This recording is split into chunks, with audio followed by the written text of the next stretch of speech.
वंदे मातरम। शिक्षक साथियों और शिक्षा जगत से जुड़े कर्मचारी साथियों, कार्यालय निदेशक माध्यमिक शिक्षा बीकानेर की तरफ से 12वें अंतर्राष्ट्रीय योग दिवस के उपलक्ष्य में जो भी कार्यक्रम आयोजित किया जाना है विद्यालयों में, उसके संबंध में बहुत ही महत्वपूर्ण दिशा निर्देश जारी किए गए। कई साथियों के कमेंट भी आ रहे थे कि जो अवकाश में यानी ग्रीष्मकालीन जो समर वेकेशन है उसमें अपने गृह जिले में गए हुए हैं, उनके लिए क्या प्रावधान रहेगा और जो ऑनलाइन प्रोसेस क्या रहेगा, क्या क्या करना है। तो इस तरीके का प्रत्येक वर्ष की बात ही इस वर्ष भी 21 जून को 12वां अंतर्राष्ट्रीय योग दिवस मनाया जाएगा। अब इसके संबंध में दिशा निर्देश ये है कि प्रत्येक विद्यालय में, प्रत्येक राज्य, जिला, ब्लॉक और ग्राम पंचायत स्तर पे सुबह 6 बजे से 8 बजे तक ये योग दिवस का कार्यक्रम आयोजित किया जाएगा और इसमें भी अधिक से अधिक लोगों की भागीदारी है वो सुनिश्चित करनी है। अब इसमें क्या क्या विशेष जो विभागीय निर्देश है यानी शिक्षा विभाग के लिए जो निर्देश है वो बात करेंगे। तो जिन विद्यालयों में नीट की परीक्षा आयोजित की जा रही है, यानी अगर मान लो इस दौरान एग्जाम है, तो उन विद्यालयों को छोड़ करके समस्त राजकीय और गैर राजकीय विद्यालय यानी सभी निजी और सरकारी विद्यालयों में, शिक्षण संस्थानों में योग दिवस का आयोजन किया जाना है, यानी कार्यक्रम का आयोजित किया जाना है और विद्यालयों के समस्त शारीरिक शिक्षकों द्वारा योगाभ्यास करवाया जाएगा। आयोजन में विद्यालयों के सभी विद्यार्थी, स्टाफ और अभिभावकों की सहभागिता सुनिश्चित की जाए। अब इम्पोर्टेंट बात जो कुछ साथी कमेंट भी कर रहे थे, पूछा भी था कि जो अपने मुख्यालय से दूर अपने गृह जिले में या गृह स्थान पे है वहाँ गए हुए उनके लिए क्या रहेगा। तो ग्रीष्म अवकाश के कारण जो शिक्षक पदस्थापन मुख्यालय से दूरस्थ गृह स्थान पर प्रस्थान कर गए हो, यानी अभी अपने मूल जिले में हो, और पदस्थापन वाले विद्यालय में योग दिवस के अवसर पर अपरिहार्य कारणों में आने से असमर्थ हो, यानी बहुत दूर है और नहीं पहुंच पाते हैं या नहीं पहुंच सकते हैं, वे अपने गृह स्थान के अपने आसपास के जो भी निकटतम विद्यालय है वहाँ जाकर के योग दिवस में अपना भागीदारी जरूर सुनिश्चित करें और वहाँ से वहाँ की संस्था प्रधान उनके द्वारा एक उपस्थिति प्रमाण पत्र जरूर प्राप्त करें, ताकि आपके बाद में कोई भी समस्या नहीं रहे। कभी भी जरूरत पड़े तो आपके पास में एक प्रमाण पत्र होगी आपने योग दिवस में भाग लिया।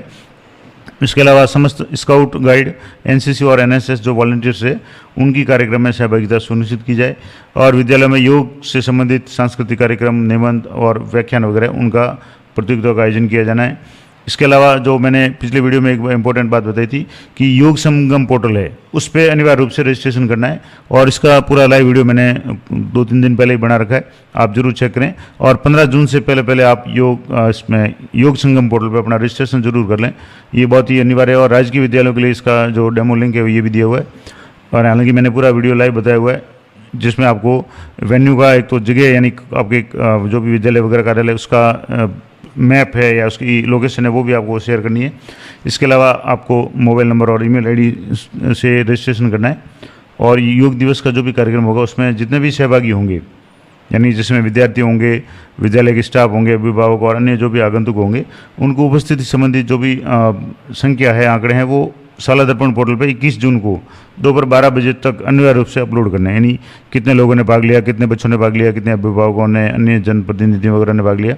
और उक्त आयोजन के लाइव प्रसारण की व्यवस्था सुनिश्चित की जाए। यहाँ जहाँ तक संभव हो अगर लाइव किया जा सके तो लाइव करें और दिनांक 21 जून 2026 को मुख्य आयोजन के उपरांत योग संगम पोर्टल पे प्रतिभागियों की संख्यात्मक सूचना यानी योग दिवस पोर्टल पे एंट्री करनी है, जिसमें कितने लोगों ने भाग लिया, एक तो ये करनी है। इसके अलावा 2-2 फोटो अलग अलग गतिविधियाँ हैं, जैसे योग के है, इसके अलावा कोई प्रतियोगिता है, जो भी सांस्कृतिक कार्यक्रम वगैरह उनकी 2-2 फोटो है वो अपलोड की जानी है। और इसी क्रम में समस्त जिला शिक्षा अधिकारी जो भी मुख्य जिला शिक्षा अधिकारी वो मतलब मॉनिटरिंग करेंगे कि उनके अंडर में सभी विद्यालयों द्वारा 5 फोटो और 2 वीडियो इस जो भी डायरेक्टर महोदय की जो ईमेल आईडी है उस पर आपको करने हैं। तो ये कुछ महत्वपूर्ण जानकारी थी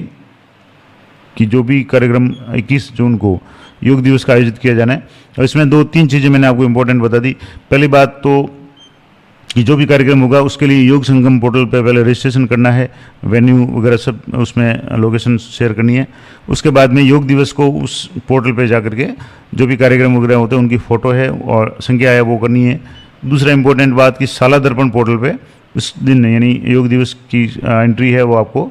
दोपहर 12 बजे तक अनिवार्य रूप से करनी है। तीसरी इंपॉर्टेंट बात कि जो भी शिक्षक साथी ग्रीष्म अवकाश में अपने मूल जिले में प्रस्थान कर गए हैं और भी वहाँ हैं, अगर वो अपने कार्यस्थल पे यानी जहाँ पोस्टिंग प्लेस वहाँ नहीं पहुँच पाते हैं तो अपने निकटतम जहाँ भी विद्यालय जो भी आपके उपस्थित हो विद्यालय में जाकर के योग दिवस की अपनी उपस्थिति वहाँ दर्ज कराएं और उपस्थिति प्रमाण पत्र प्राप्त कर लें, ठीक रहेगा। और चौथा जो इम्पोर्टेंट बात है कि सभी विद्यालयों में, चाहे राजकीय हो निजी विद्यालय हो, वहाँ योग दिवस का कार्यक्रम आयोजित किया जाना है, सिवाय उन विद्यालयों के जहाँ नीट का सेंटर है। तो ये थी महत्वपूर्ण जानकारी योग दिवस के संबंध में जो विभागीय निर्देश है कार्यालय निदेशक माध्यमिक शिक्षा बीकानेर की तरफ से। तो ये जानकारी मैंने आपको शेयर कर दी। आशा करता हूँ ये जानकारी आपको उपयोगी रहेगी। इसी तरह की लेटेस्ट और अपडेटेड जानकारी के लिए चैनल पर बने रहें। मिलते हैं नेक्स्ट वीडियो में, तब तक जय हिंद जय भारत।